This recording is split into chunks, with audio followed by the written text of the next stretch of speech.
Movie की शुरुआत में हम पेपिलियन नाम के एक बंदे से मिलते हैं जो एक लॉकर खोलने की कोशिश करता है और वो कामयाब भी होता है। फिर वो लॉकर से डायमंड चुरा के विंडो से भाग जाता है। वहाँ से वो अपने बॉस के पास आता है। वहाँ पे एक बंदे को देखता है जो बहुत जख्मी था। वो बॉस पेपिलियन से कहता है कि उस बंदे ने मुझसे चीटिंग किया, इसके लिए मैं उसको मार रहा हूँ। बॉस पेपिलियन से कहता है अगर तुमने ऐसा किया तो मैं तुम्हारे साथ भी यही करूँगा। पेपिलियन अपने बॉस को डायमंड देता है और पैसे लेके वहाँ से बाहर निकलकर सड़क पे अपनी गर्लफ्रेंड नानी का वेट करता है। वो उसे ब्यूटीफुल नेकलेस गिफ्ट करता है और कुछ डायमंड्स। ये वही डायमंड्स थे जो उसने अपने बॉस के लिए चुराए थे। इसका मतलब पेपिलियन ने भी अपने बॉस को चीट किया। उसके बाद वो दोनों वॉक पे जाते हैं, वाइन पीते हैं और एक ग्रेट नाइट स्पेंड करते हैं। उसकी गर्लफ्रेंड नानी उसे कहती है कि हमें यहाँ से कहीं और चलना चाहिए और वहाँ जाके अपनी नई लाइफ स्टार्ट करनी है, लेकिन पेपिलियन रेडी नहीं होता।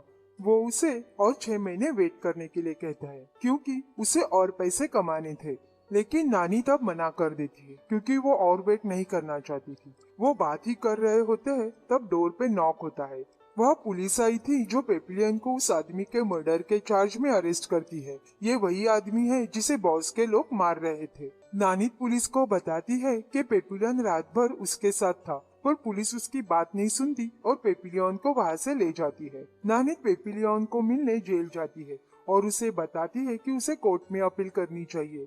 जो क्राइम तुमने किया ही नहीं उसकी सजा तुम्हें क्यों मिले। पेपिलियन आगे कहता है कि अपील करने से कुछ नहीं होगा, ये सब एक बहुत बड़ा प्लान है। वो नानी को उसे भूल जाने के लिए कहता है, लेकिन वो उसे ये इम्पॉसिबल है ऐसे कहकर वहाँ से चली जाती है। प्रिजन में हम और एक बंदे को देखते हैं, उसका नाम जूलियट होता है। वो पेपिलियन से कहता है अगर तुम्हारे पास पैसे नहीं है तो तुम यहाँ से कभी बाहर नहीं निकल पाओगे। चेकिंग के दौरान जूलियट पेपिलियन को लुइस डेगा को दिखाते हुए कहता है कि ये एक मिलेनियर है जिसके पास प्रिजन में भी पैसा है। नेक्स्ट डे सभी प्रिजनर्स को एक बड़े जहाज से डेविल्स आइसलैंड पे ले जाया जाता है। इसके बाद वहाँ से कोई भाग नहीं सकता। ट्रैवल के दौरान पेपिलियन डेगा को बताता है कि उसके पास पैसे होने के कारण सबकी नजर उस पर है और मैं तुम्हें उनसे प्रोटेक्ट करूंगा, पर बदले में तुम्हें मुझे जितने पैसे चाहिए वो देने होंगे। नेक्स्ट सीन में एक पावरफुल प्रिजनर्स दूसरे प्रिजनर्स का स्टमक काट के पैसे लेके जाता है।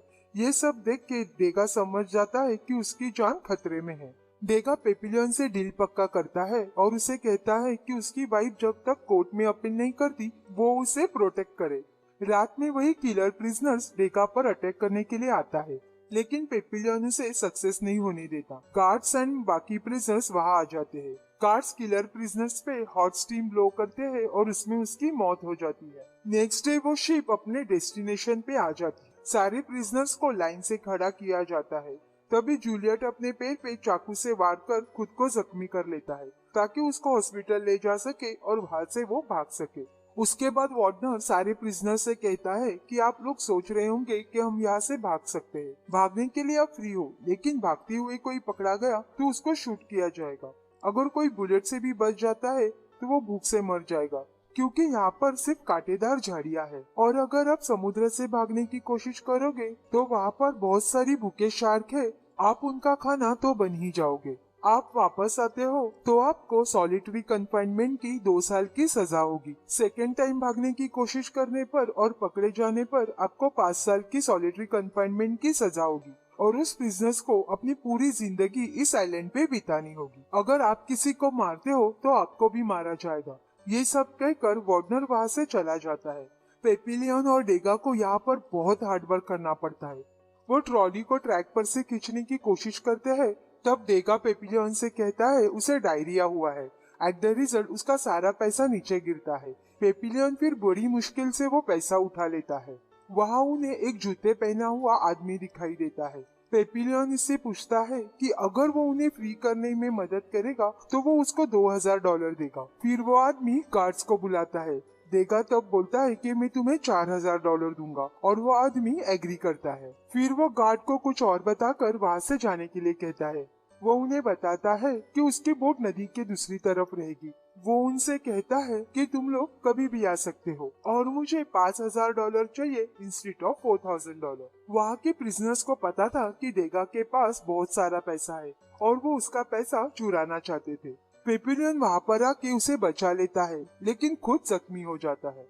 डेगा रियलाइज करता है कि वह ऐसे इन प्रिजनर्स के साथ ज्यादा दिन जिंदा नहीं रह सकता।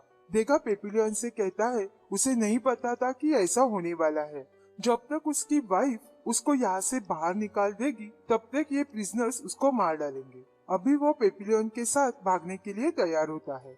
नेक्स्ट मॉर्निंग जूलियट को प्रिजनर में वापस लाया जाता है। वो इंटेंशनली अपना पैर जख्मी करके हॉस्पिटल से भागने की कोशिश करता है और उसमें 2 पुलिसमैन को मार देता है। जूलियट को पब्लिकली एग्जीक्यूट किया जाता है। जब जूलियट मर जाता है तो उसकी बॉडी ले जाने का काम पेपिलियन और डेगा को दिया जाता है। फिर वो दोनों जूलियट की डेड बॉडी गार्ड की निगरानी में फॉरेस्ट लेके जाते हैं। पेपिलियन इस मौके का फायदा उठाकर भागने की कोशिश करता है और रिवर में जंप करता है और उस ओल्ड मैन के पास चला जाता है जिसने कहा था वो उनकी भागने में मदद करेगा। ओल्ड मैन पेपिलियन से $5000 मांगता है। पेपिलियन इसे कहता है कि अभी तो मेरे पास पैसे नहीं है, पर अगर वो उसकी मदद करेगा तो वो उसको दुगने पैसे देगा। वो उसे बताता है कि पेरिस में उसके पास बहुत सारा पैसा है, पर पेपिलियन का ये प्लान कामयाब नहीं हो पाता। तभी हम देखते हैं पेपिलियन के पीछे गार्ड खड़े होते हैं। ओल्ड मैन कहता है कि वो उसकी कोई मदद नहीं कर सकता क्योंकि वार्डनर उसको डबल पैसे देता है तुम जैसे की खबर देने के लिए। पेपिलियन को फिर उसी प्रिजन में लाया जाता है। वार्डनर आगे उसे बताता है कि जिस गार्ड को तुमने पत्थर मारा था अगर उसे कुछ हो जाता तो तुम्हें भी जूलियट जैसी सजा मिलती। वार्डनर उसे 2 साल की सजा सुनाता है और सेंट जोसेफ आइलैंड पर भेज देता है। एक कंडीशन रखता है कि वहाँ पर कोई आवाज नहीं होनी चाहिए। 2 साल के लिए पेपिलियन को अभी ऐसे ही रहना पड़ेगा। खाने के तौर पर उसे सिर्फ थोड़ा सा सूप दिया जाता था ताकि वो वीक हो जाए। किसी किसी की तो मौत भी हो जाती थी। एक दिन पेपिलियन को वाटर बकेट में एक कोकोनट मिलता है। डेगा ने गार्ड को पैसे देकर उसे यह भेजा था। अब पेपिलियन को रोज कोकोनट मिलने लगे, पर एक दिन वार्डनर ये देख लेता है और पेपिलियन से पूछता है कि ये कोकोनट तुम्हें किसने दिए। पेपिलियन डेगा का नाम नहीं लेता। वार्डनर यह आदेश देता है कि पेपिलियन का राशन आधा करने के लिए, जिसकी वजह से वो वीक हो जाए और भागने का ख्याल उसके दिमाग से निकल जाए। फिर से एक बार वार्डनर पेपिलियन के पास आता है और उससे पूछता है जिसने तुम्हें कोकोनट दिया था उसका नाम बताने के लिए, पर पेपिलियन अभी कुछ नहीं करता। हम देखते हैं कि पेपिलियन की दिमाग की हालत कुछ ठीक नहीं है।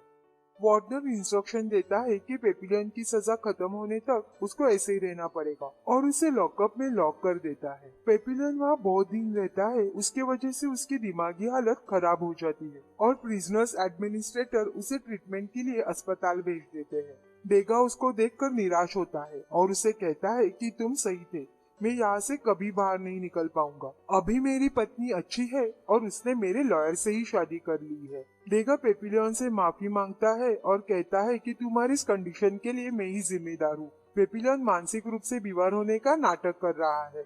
इस बार पेपिलियन, डेगा और 2 प्रिजनर्स भागने का प्लान बनाते हैं। 2 प्रिजनर्स भागने का प्लान बनाते हैं क्योंकि एक बोट का अरेंजमेंट करने वाला था और दूसरा गार्ड्स को चकमा देने वाला था।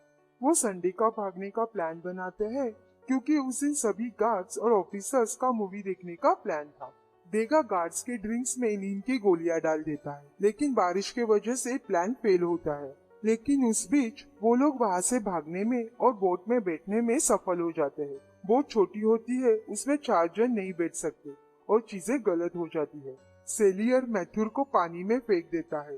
पेपिलियन भड़क जाता है और सेलियर के साथ फाइट करता है। पेपिलियन को बचाने के लिए डेगा चाकू पकड़ लेता है और सेलियर को चाकू मार देता है। उसके बाद पेपिलियन सेलियर के बॉडी को पानी में फेंक देता है। तूफान तेज होता है और उनकी बोट फंस जाती है। अगली सुबह वो कोलंबियन आइलैंड पर थे। उन्हें लगता है कि अभी वो लोग फ्री हो गए, लेकिन नन जानती है कि वो लोग कहाँ से आए हैं। पेपिलियन वहाँ से निकलना चाहता है, लेकिन उसके 2 पार्टनर वही रहना चाहते हैं। पेपिलियन एक पुलिस वैन को आते हुए देखता है। नन ने ऑलरेडी पुलिस को इन्फॉर्म कर दिया था। वो डेगा को यहाँ से भागने के लिए कहता है। तभी डेगा का पैर टूटा होने के कारण पुलिस उनको पकड़ लेती है। पुलिस मैथ्यूर को शूट कर देती है। उन्हें फिर से डेविल्स आइलैंड पे ले जाया जाता है। जैसे कि पेपिलियन ने फिर से भागने की कोशिश की थी, उसे अभी 5 साल के लिए सॉलिटरी कन्फाइनमेंट में डाला जाता है। ये वही जगह है जहाँ उसने पहले 2 साल बिताए थे। पेपिलियन वहाँ पे 5 साल रहता है। उसके बाद उसे डेविल्स आइलैंड हाई पे लाया जाता है। यहाँ चारों ओर पानी और ऊंचे क्लिफ होने के कारण यहाँ सिक्योरिटी बहुत कम होती है। पेपिलियन को वहाँ डेगा मिलता है। उसे 5 साल पहले ही यहाँ भेजा गया था। और वो इस जगह के बारे में अच्छे से जानता था। अब डेगा का वहां से भागने का कोई इरादा नहीं था, क्योंकि उसे वो प्लेस की आदत हो गई थी। लेकिन पेपिलियन को तो यहाँ से भागना था, तो वो इस प्लेस को अच्छे से स्टडी करता है। तभी एक दिन उसे आइडिया आता है कि अगर वो पानी तक पहुंच जाए तो ये लहरें उसे किनारे तक तो ले जाएंगी। अपना ये आइडिया वो डेगा से शेयर करते हुए पानी में कोकोनट फेंक देता है और वो कोकोनट पानी में फ्लोट करने लगता है। पेपियन आगे कहता है कि अगर वो कोकोनट का राफ्ट बना लेंगे तो यहाँ से निकल सकते हैं। फिर वो दोनों बहुत सारे कोकोनट कलेक्ट करते हैं और उसे राफ्ट बनाते हैं। डेगा को पेपिलियन के साथ नहीं जाना था। जंप करने से पहले पेपिलियन डेगा को हक करता है। डेगा उस राफ्ट को पानी में फेंकता है और पेपिलियन पानी में जंप करता है। डेगा नीचे देखता है तो बहुत देर तक कोई मूवमेंट नहीं होता। डेगा को लगता है कि वो मर गया, लेकिन सडनली पेपिलियन वो कोकोनट राफ्ट पे चढ़ जाता है। ये देखकर डेगा बहुत खुश होता है, लेकिन पेपिलियन अभी घर नहीं जा सकता, क्योंकि फ्रांस में तो वो अभी भी क्रिमिनल है।